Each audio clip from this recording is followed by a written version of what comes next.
अध्यक्ष महोदय, अजून एक गोष्ट जी राज्य सरकारने केंद्र सरकारशी चर्चा करण्याची जरूरत आहे।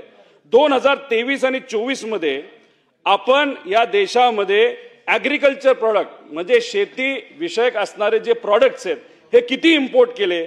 1,84,000 कोटी रुपयाचे। म्हणजे दुसऱ्या देशामध्ये असणारा जो शेतकरी आहे त्यांनी उत्पादित केलेलं जे कुठलं उत्पादन असेल ते आपल्या देशामध्ये आपल्या भारतामध्ये किती लाख कोटीचं 23-24 ला आलं तर 1,84,000 कोटीचं आलं। आणि आर्थिक वर्षी 24-25 मध्ये त्याच्यामध्ये किती वाढ झाली तर 20% वाढ झाली, 2,31,00,000 कोटी।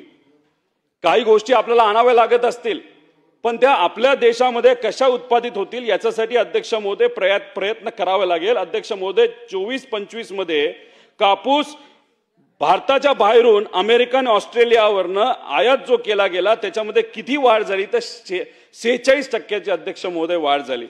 आता हे विषय का सांगतोय? कारण का अध्यक्ष महोदय, आपण ऐकत असताल टीव्हीवर बघत असताल अमेरिका आणि भारतामध्ये कराराची चर्चा सुरू आहे। अध्यक्ष महोदय, अमेरिका काय म्हणतंय, ट्रम्प साहेब काय म्हणतायत?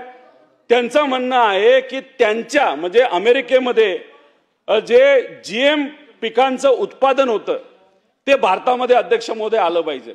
आता ह्याच्यामध्ये कुठली कुठली पिकं आहेत? सोयाबीन आहे, त्याच्याबरोबर कापूस आहे आणि मका आहे आणि इतर काही पिकं असतील। अध्यक्ष महोदय, याच्यावर जर आपण इम्पोर्ट ड्युटी काढून टाकली देशाने तर अध्यक्ष महोदय हे सर्व शेतकरी अडचणीत येणार, लाखो करोडो शेतकरी आहेत। त्यामुळे राज्य सरकारकडनं केंद्र सरकारकडे जाऊन या बाबतीत अध्यक्ष महोदय आजच चर्चा करण्याची जरूरत आहे।